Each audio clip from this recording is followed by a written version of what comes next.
This video is sponsored by Buy Mode Shopping app. எல்லாருக்கும் வணக்கம்.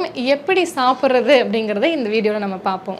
எப்படி சாப்பிடணும் 6 பியூட்டிஃபுல் பாயிண்ட்ஸ் பார்ப்போம். ஃபர்ஸ்ட் கையில் சாப்பிடுங்க. நம்ம எல்லா விரல்கள்லையும் இருக்கிற ப்ரெஷர் பாயிண்ட்ஸ் வந்துட்டு டைஜஷன் கெப்பாசிட்டி இன்னுமே ஸ்டிமுலேட் பண்ணி விட்றதுக்கு உதவும். ஸோ கையில் சாப்பிடுங்க. ரெண்டாவது, சாப்பிடும்போது வாயை இப்படி பண்ணி சாப்பிடாதீங்க. வாயை க்ளோஸ் பண்ணி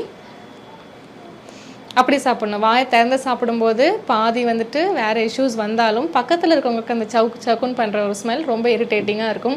ஸோ வாயை க்ளோஸ் பண்ணி சாப்பிட்றனால இன்னுமே நீங்கள் ஒரு 4 டைம் கடிக்கிற ஃபுட் வந்துட்டு கண்டிப்பாக 10 டைம்ஸ் அதை வந்துட்டு வாயில் சூ பண்ணுறதுக்கு நிறையா இது இருக்குது.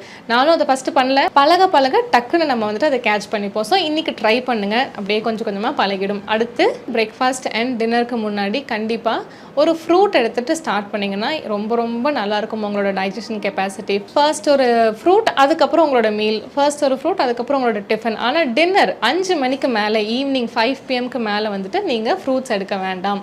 அடுத்து ஒரு வாய்க்கு ஒரு சிப் தண்ணி, 2 வாய்க்கு ஒரு சிப் தண்ணி. ஃபுல்லாக சாப்பிட்டு முடிச்சோன்னே ஒரு ஃபுல் செம்பு தண்ணி குடிக்காதீங்கப்பா.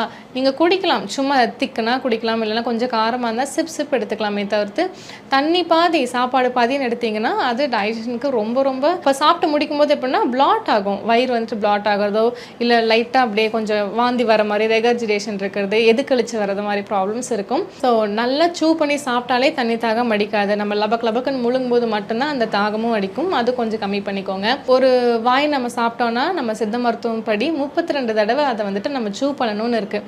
அந்த அளவுக்கு நமக்கு டைம் இல்லாட்டியும் அட்லீஸ்ட் ஒரு 10 தடவை அதை சூ பண்ணி சாப்பிட்றதுக்கு ட்ரை பண்ணுங்கள். ரொம்ப ஸ்பீடாக சாப்பிட்டா நம்ம அடுத்த ட்ரெயினியாக பிடிக்க போகிறோம் இல்லை.